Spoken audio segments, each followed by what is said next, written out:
Assalamualaikum warahmatullahi wabarakatuh. Ini adalah kisah ditemukannya kembali air Zam-Zam setelah menghilang lebih dari 500 tahun.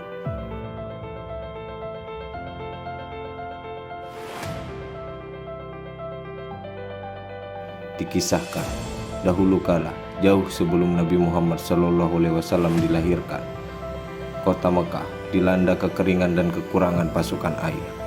Setiap penduduk kota Mekah harus pergi ke wilayah tetangganya untuk mendapatkan air. Di masa ini, seseorang bernama Syaibah atau yang kita kenal sebagai Abdul Muthalib, yang merupakan kakek Nabi Muhammad SAW, suatu malam bermimpi sesuatu yang aneh. Beliau bermimpi 4 malam berturut-turut. Di malam pertama, beliau bermimpi mendengar suara yang mengatakan, "Galilah sesuatu yang baik." Lalu di dalam mimpinya, beliau bertanya, apa sesuatu yang baik itu? Namun suara itu tidak menjawab pertanyaan beliau. Di malam kedua, beliau bermimpi hal yang sama lagi dengan mendengar suara yang mengatakan, "Galilah sesuatu yang bermanfaat."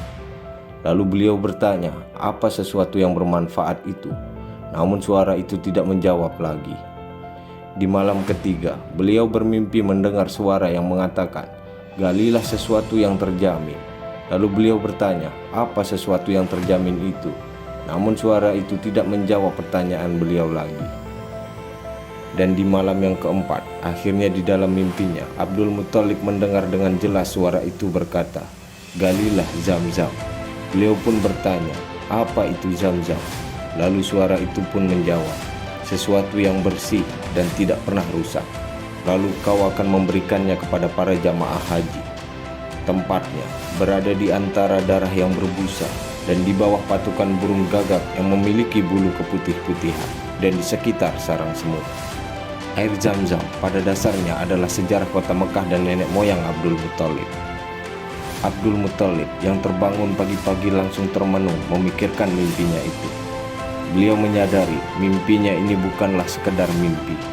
Beliau langsung membawa cangkul dan sekopnya untuk mencari lokasi yang dimaksudkan dalam mimpinya semalam, ditemani anak beliau yang bernama Haris. Sambil terus berpikir, tibalah Abdul Muthalib di sekitaran Ka'bah. Di depan Ka'bah, beliau duduk sambil memperhatikan sekelilingnya. Ternyata di waktu yang bersamaan, ada beberapa orang sedang menyembelih sapi, dan darah dari sapi itu memiliki busa.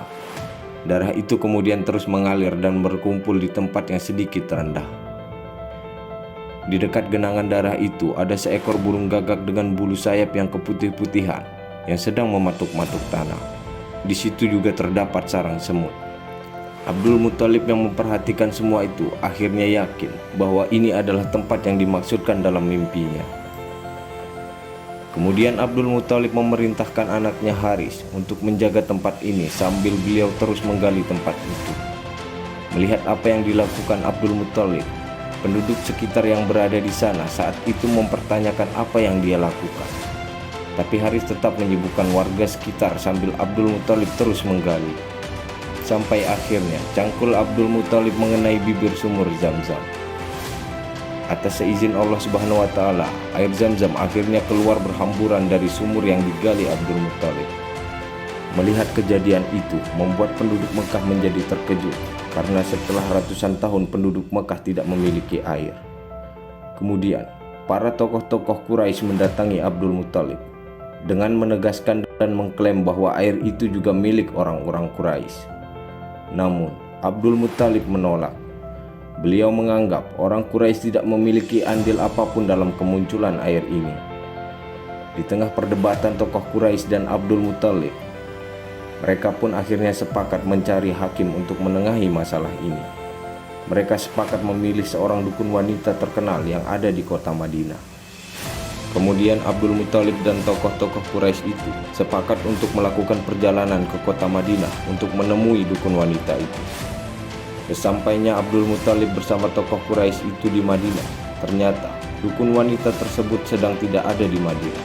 Dia sedang pergi ke kota Khaybar, dan mereka pun sepakat untuk mengejarnya ke kota Khaybar. Karena jarak kota Madinah dan Khaybar cukup jauh, di tengah perjalanan mereka kehabisan pasokan air. Tokoh-tokoh Quraisy ini menjadi kebingungan. Mereka berpikir untuk pulang, namun perjalanan sudah jauh. Ingin melanjutkan perjalanan pun masih jauh. Para tokoh Quraisy ini pun berputus asa. Mereka menganggap kalau mereka pasti akan mati, dan mereka merencanakan untuk menggali kubur mereka masing-masing. Namun tidak untuk Abdul Muthalib. Beliau tidak ingin berputus asa. Beliau ingin terus melanjutkan perjalanan. Lalu beliau menaiki untanya dan mulai melanjutkan perjalanan. Baru saja unta beliau melangkahkan kakinya, tiba-tiba di setiap pijakan untanya mengeluarkan air, yang membuat para tokoh Quraisy yang melihatnya menjadi terkejut dan tersadar. Akhirnya para tokoh Quraisy ini mengakui bahwa air Zam-Zam itu adalah milik Abdul Muthalib. Mereka mengatakan, Allah yang memberikanmu air di sini untuk menyelamatkan kita. Allah pula yang memberikanmu air Zam-Zam.